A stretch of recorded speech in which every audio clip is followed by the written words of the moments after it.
Welcome to It's All Your Fault on True Story FM, the one and only podcast dedicated to helping you identify and deal with the most challenging human interactions, those involving someone with a high conflict personality. I'm Megan Hunter, and I'm here with my co-host, Bill Eddy. Hi, everybody. We are the co-founders of the High Conflict Institute in San Diego, California, where we focus on training, consulting, coaching classes, and educational programs and methods, all to do with high conflict, and since 2008. Today, we're going to continue our 5 types of people who can ruin your life series, this time focusing on histrionic, high conflict people and their involvement in domestic violence, if any.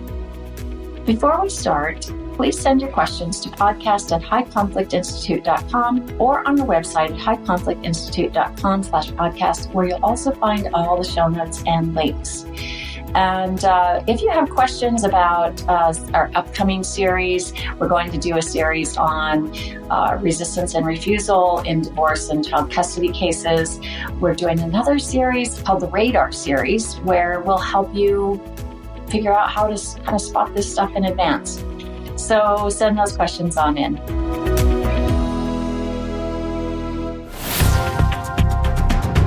In today's episode, we are continuing the series, like I said, and we'll be talking about, I think, what is a little known topic, histrionic high conflict people.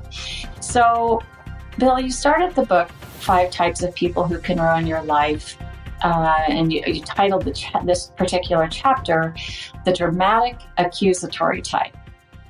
And you started by saying, this kind of high conflict person is motivated by a fear of being ignored, which manifests in a drive to be the center of attention, sometimes by making up dramatic stories about their targets of blame and telling the world about them. These HCPs frequently speak in dramatic all-or-nothing terms. While they are sometimes accurately describing events, many of their stories are gross exaggerations or sometimes not based in fact at all. If you are the target of blame for a histrionic HCP, prepare for public accusations, dramatic stories about how awful you are to them, and a lot of people making judgments about you based on false information.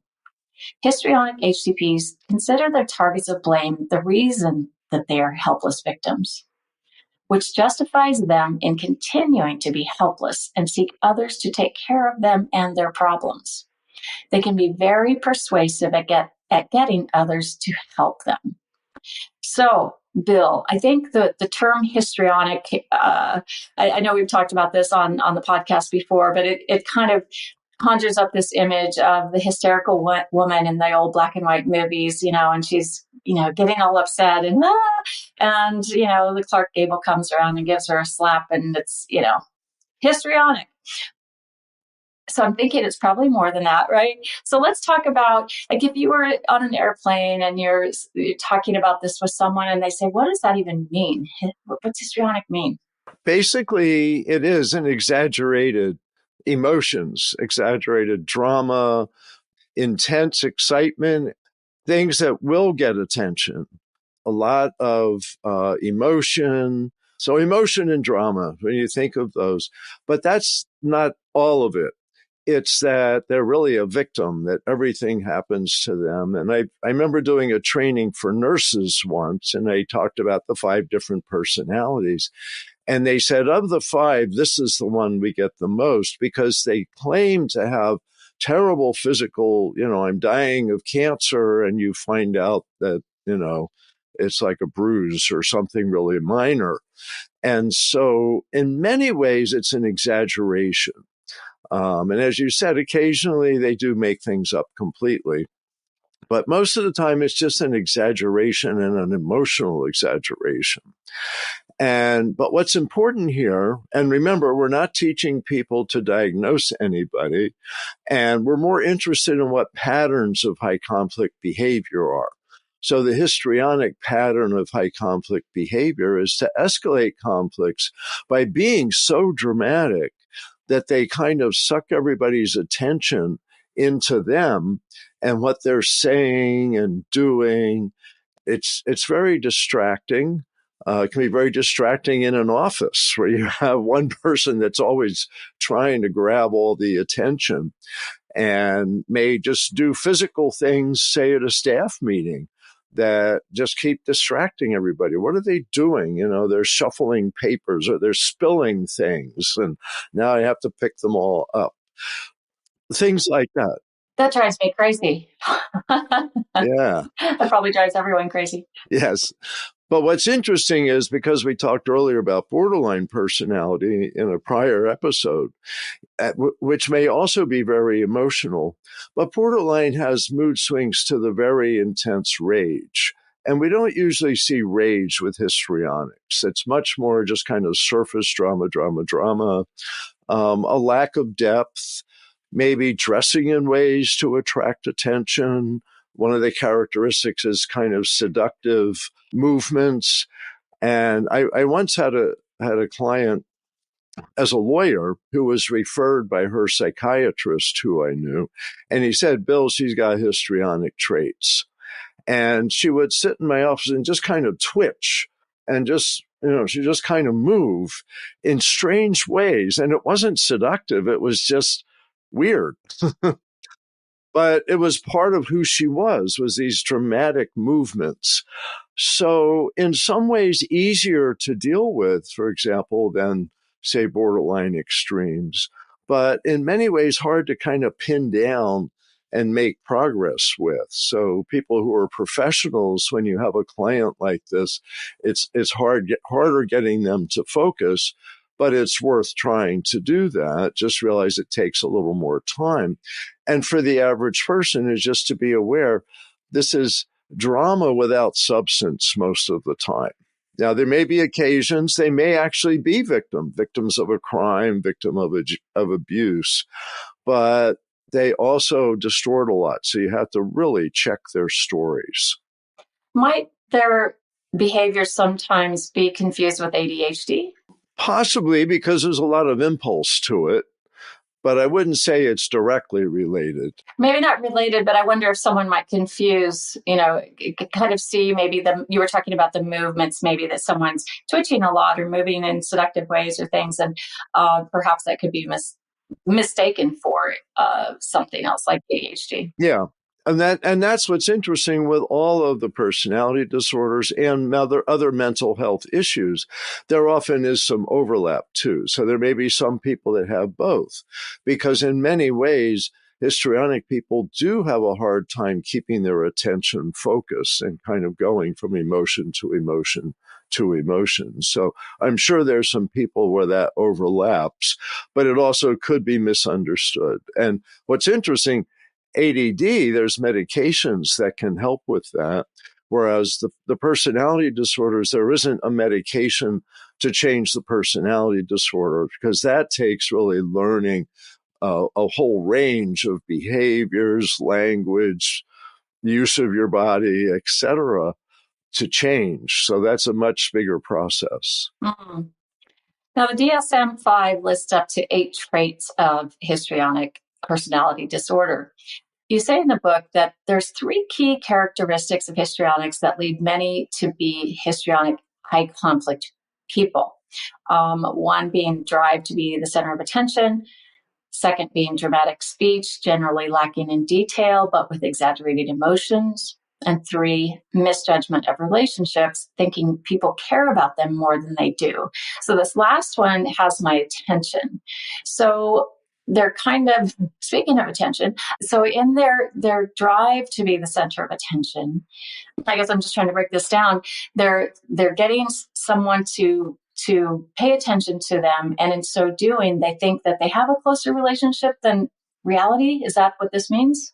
Yeah. They may think people really care about them. They may tell other people's, because people with this personality like to make a lot of public announcements about the people around them and their kind of judgment of things.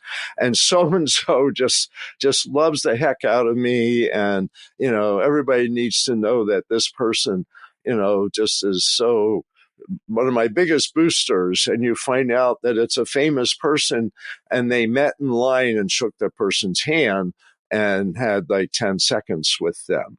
And so they're often very dramatic about how wonderful other people are and how terrible other people are.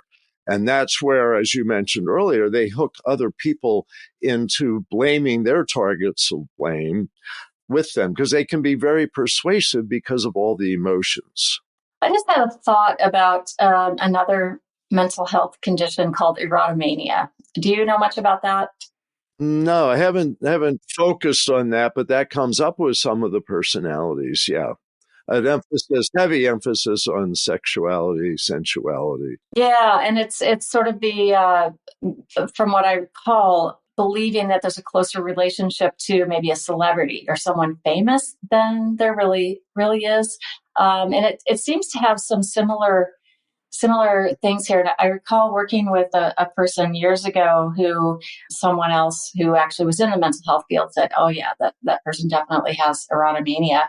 And it was this constant drive to have attention and very needy. So maybe there was a little this, little that, who knows? Not labeling or diagnosing, but it's a curious thing. So in a crisis, such a person can quickly grab everyone's attention and focus it on solving a problem together.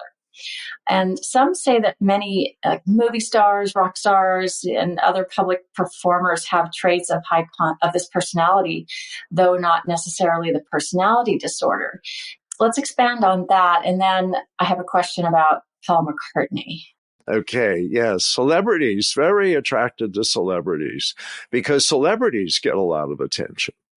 Yes, their fascination with celebrities, trying to rub shoulders with celebrities, and telling everybody they have these deep relationships with celebrities who maybe they actually met once, or maybe they just saw them on TV and just felt like they're speaking to me, It's part of the drama.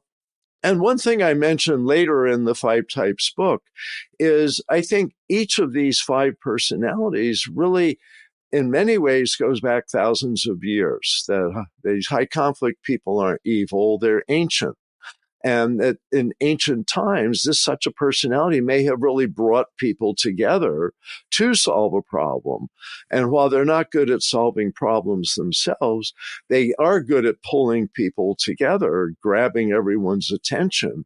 And then if other people work at problem solving, maybe as a group, they're more effective. So there may have once upon a time been a role for this kind of personality, but in an office, in a family, this personality can really be disruptive. But understanding that, I think, helps us have empathy. It's not, people grow up with these personalities. They don't choose them. And that's so important to understand. But by understanding these patterns of behavior, you have a better idea of how to deal with the patterns of behavior. So what would a histrionic high conflict pattern of behavior look like? Like in daily life, like everyday life with this person in a marriage relationship or family member, and then separately, like a work life with this person. Well, since high conflict personality is really a description of conflict behavior, and the primary factor with that is a preoccupation with blaming others and not taking responsibility themselves. And this personality is really good at that. So they're really good at verbally blaming other people. They may be physically violent. They may push, and that research study on domestic violence suggests, or doesn't suggest, says that all the personality disorders have a higher involvement in domestic violence, but this isn't one of the highest. That borderline and antisocial are the most involved in engaging in domestic violence.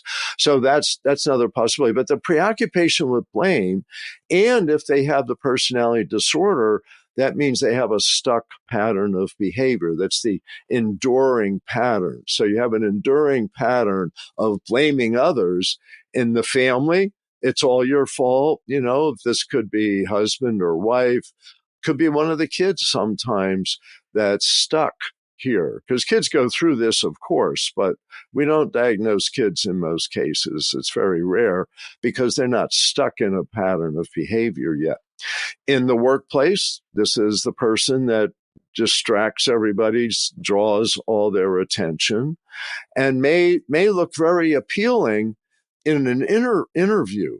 In other words, they can be very attractive because they're dramatic, they're exciting, they're appealing to people, and because of the higher at first, exactly. So the higher emotions, but then they figure, oh, it's just because we just met. And then the higher emotions don't go away and they become irritating and disruptive. So families, workplace, it's not that common of the personality disorder, but they do get disproportionate attention.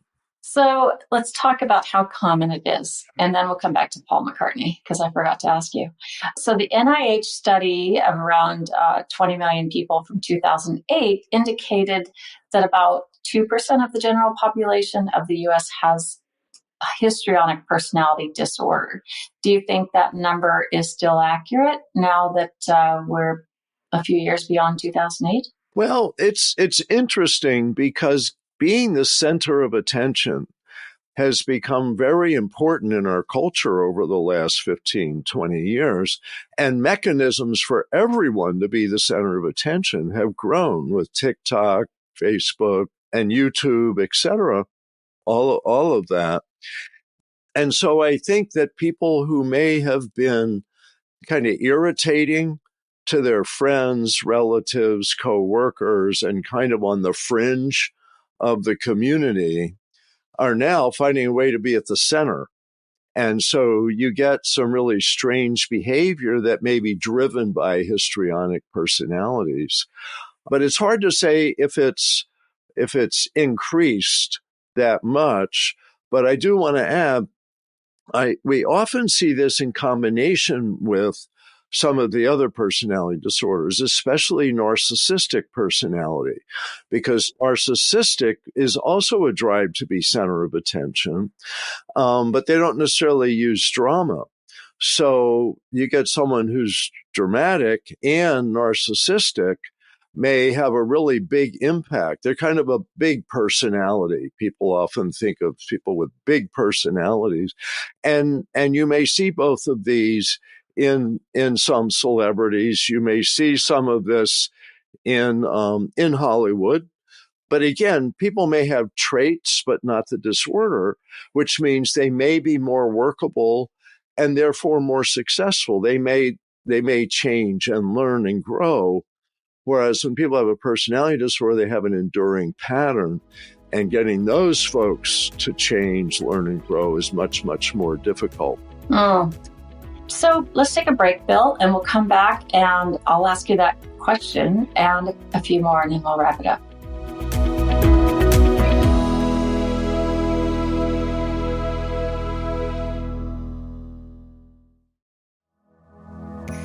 Are you struggling to handle interactions with difficult people? Our Conflict Influencer class is here to help. This is a class that I teach periodically for 6 weeks at a time. In just a few sessions, you'll learn powerful techniques to influence conflicts with a high conflict person in your life. You will gain skills in communication, such as using ear statements to de-escalate, think actions to shift people into problem solving, to use BIF responses to respond to hostile emails, and proposals to reach agreements without high emotion or escalation. With this class, you'll be able to transform your approach and become a master at navigating tough relationships and proceed with confidence. So sign up today and start turning conflict into collaboration with the Conflict Influencer class. Visit us at highconflictinstitute.com to learn more and enroll now. The link will be in the show notes. Okay, we are back. Bill, did we talk about the split between men and women in that study? We should. Definitely we should. Definitely should, because it's a big surprise in our trainings when we poll our training participants about their thoughts on if there's more men or women of each of these personality types. It reveals a great deal of unconscious bias. So why is that? What are the numbers? What's the split? So, well, let me give a teeny bit of background. So histrionic came from hysteria, And this was something Freud was paying very much attention to. And hysteria is like Greek or Roman, somehow related to the uterus. And the theory was that women with this very dramatic, etc., had a floating uterus, and that it caused them to be very dramatic. I and did that was not very know that. Interesting. Yes. So people say histrionic it's associated with women. And originally, and Freud certainly associated it with women. But in our seminars, I asked how many people think that the research found this was a male-oriented disorder, female disorder, or about equal. And what's fun is everyone raises their hand that it's a female issue. And it's everyone. Everyone. I mean, all right, all these everyone. right? I mean, and we're not being all or nothing. It truly is. And I mean, in thousands, hundreds of seminars we've taught, it's everyone. Yeah. Well, I've been getting where there's one or two. Only because they're catching on, Bill, that they might not know. In fact, one time it was the Chief Justice of a court of appeal in a state, and this guy guessed correctly. And the correct answer is it's about equal. The study came out 51% male, 49% female. And this shocked everybody, including me, because we've just, like you said, cultural bias, that women are the ones who want to have a drive to get attention and have a lot of surface emotions. But in today's world, men have that too. And today's world teaches to have emotions, to young men, to drive to get attention, skateboard, hold on to a car and ride your skateboard and put it on YouTube, things that are really dramatic and really terrible. Yes, it's something that's really equally distributed. And I wouldn't be surprised if it's increased in the last 20 years, and probably equally, because you see men and women all over social media, YouTube, trying to get attention. And in many ways, these personality disorders are exaggerations of issues in our current culture. And so histrionic getting attention, it's over the top. And so it's reining people in, helping them realize that they don't have to get massive attention to be an okay person, that they can manage, that they are able to solve problems. They don't have to lean on other people. So, and the therapy for this, it does have some hope. So this is just really fascinating, thinking about this, our influencer culture and clicking, and building audiences and growing audiences. And of course, there are a lot of people who grow their audiences on social media and they're not histrionic. But you think about what an easy, like entry into fulfilling your needs to be, to be histrionic, I guess, by becoming an influencer. And it has to be so gratifying and giving them so much supply as they build that audience, and they probably do riskier and riskier things to build that. So if I go back to our earlier discussion around ancient personalities, it becomes really fascinating. So when you talk about ancient personalities, the way I see it is we're born with a lot of this already, not perhaps the high conflict personality, but the baseline histrionic. I'm going to be the attention getter. Maybe the antisocial is going to be the person that goes to war. When we put that all together, it's kind of fascinating. So if the influencers, let's say an influencer has this ancient histrionic personality, let's say that it rises to the level of an actual diagnosis of histrionic personality, then let me go back. Let's say they don't have, the criteria. They don't meet the criteria for histrionic. Do you think if they have that ancient personality to start with, that becoming an influencer and traveling that path can turn them into more histrionic to the level of a disorder or becoming a high conflict personality? Well, a lot of this happens in childhood. And I'd say 95% of personality development is in childhood. And maybe 50% of it is by age 5 or 6. So I think you're right that some people have some genetic tendencies that may lead them to have a more histrionic personality. And one of the personalities we talked about before, antisocial personality disorder, has a higher incidence if they have a first-degree relative, a parent or a sibling with the same personality disorder, that they are more likely to have antisocial personality. We don't see that as much with histrionic, but I suspect all of these have a genetic component, especially when I see families with 3 or 4 kids, and I see them as adults mostly, but their siblings aren't like this. And so they seem to be born partially with this. Now, childhood experience, especially negative childhood experience, insecure attachments, that if a child goes through, and attachment starts by 6 months old. So by the time you're 5-year-old, you've mostly got a secure attachment, or you don't have a secure attachment with a parent or grandma or Aunt Mary or Uncle Joe. So the development of this really does start so early. So what I think is they may learn this, let's say, by 5 to 10 years old, and then it gets refined with their interaction with the world. So the world gives them attention. I think of comedians, and I'm sure some comedians are higher on this trait, and you hear about comedians that started when they were like 4 or 5, and the whole family liked to laugh at them, and they got a lot of attention. With that said, I want to say with all of these personalities, we're talking about a small percent of people. So if I say comedians and histrionic personality disorder, I'm talking about, maybe 5 or 10% of people. And it may just be traits, not a personality disorder. If they have a personality disorder, it interferes with success. So it's more likely people with some traits who found an outlet that works for them of getting attention, and they're really good at it. So I try to see all this as non-judgmental. It's more what works for them and what works for the people around them, and understanding this is a pattern of behavior you can't talk them out of. It's more, how do you set limits and impose consequences when necessary?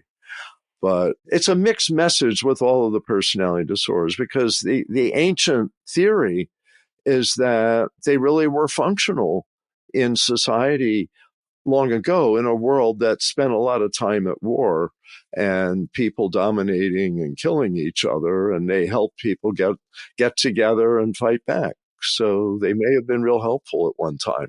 So a few terms that come up when, in relation to histrionic is irritating, emotional intensity, and I think the most common is exhausting.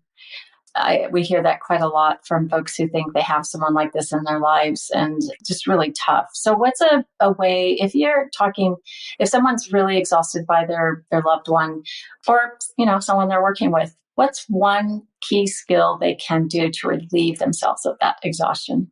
First of all, telling yourself it's not about me. This is who the person is.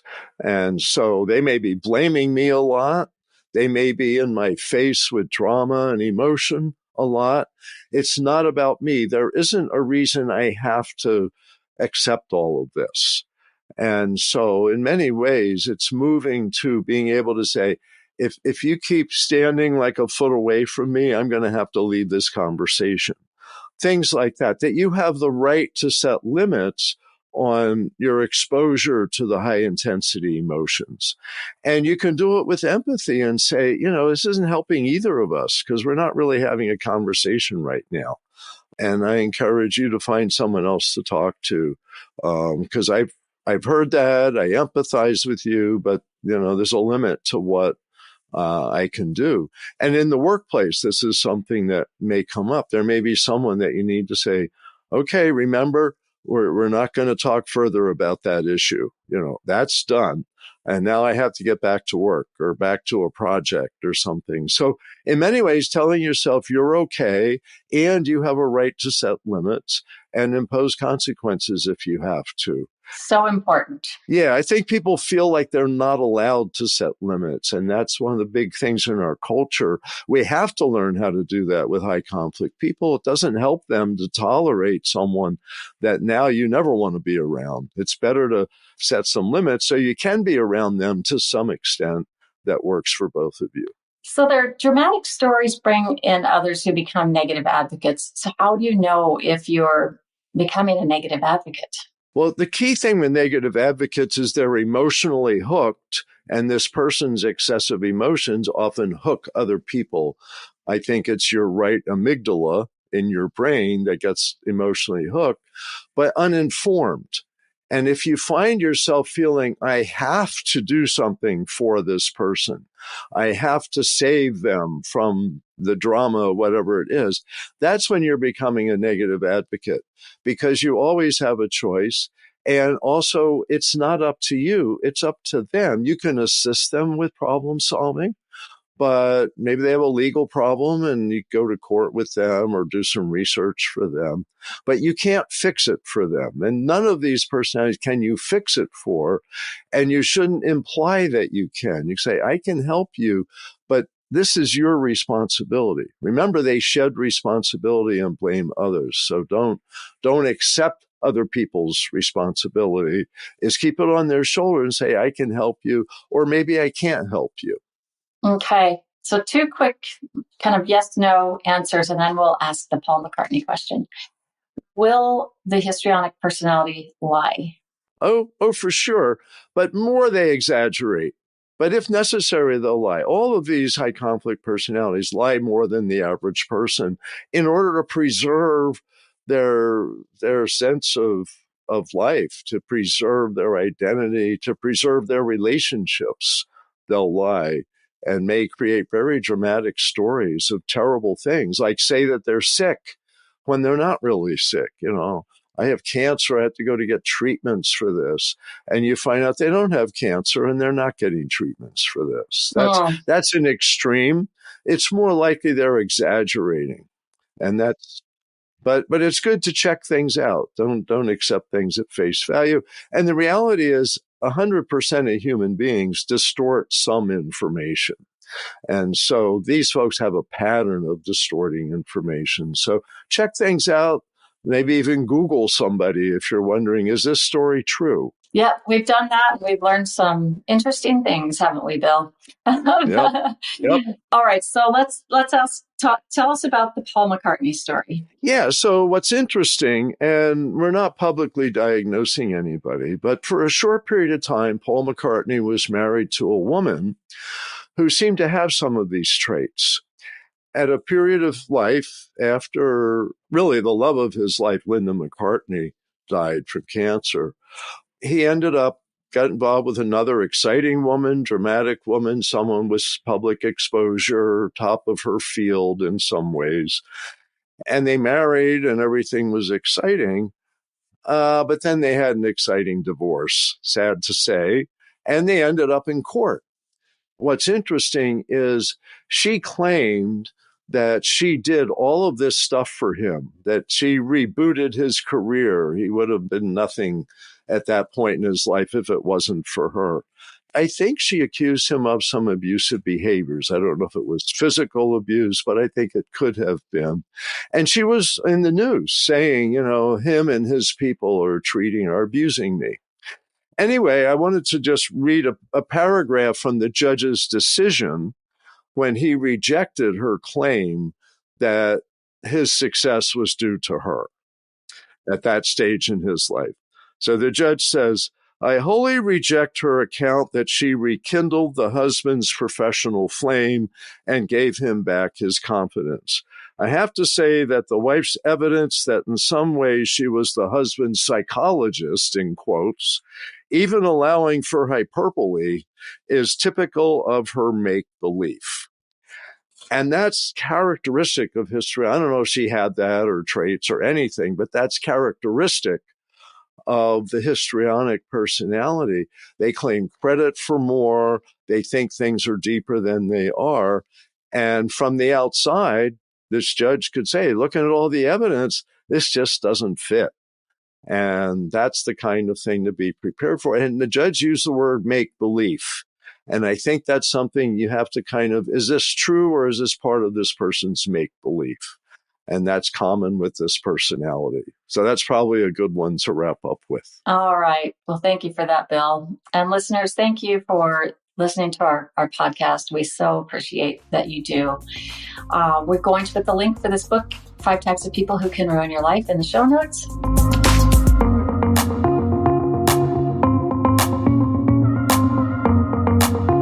Next week, we will be recording our last episode of the 5 Types series on paranoid personalities. Send your questions to podcast@highconflictinstitute.com or submit them to highconflictinstitute.com/podcast. Until next time, keep learning and practicing these skills. Be kind to yourself and to others, while we all try to keep the conflict small and find the missing piece. It's All Your Fault is a production of True Story FM. Engineering by Andy Nelson. Music by Wolf Samuels, John Coggins, and Zib Moran. Find the show notes, and transcripts at truestory.fm or highconflictinstitute.com/podcast. If your podcast app allows ratings and reviews, please consider doing that for our show.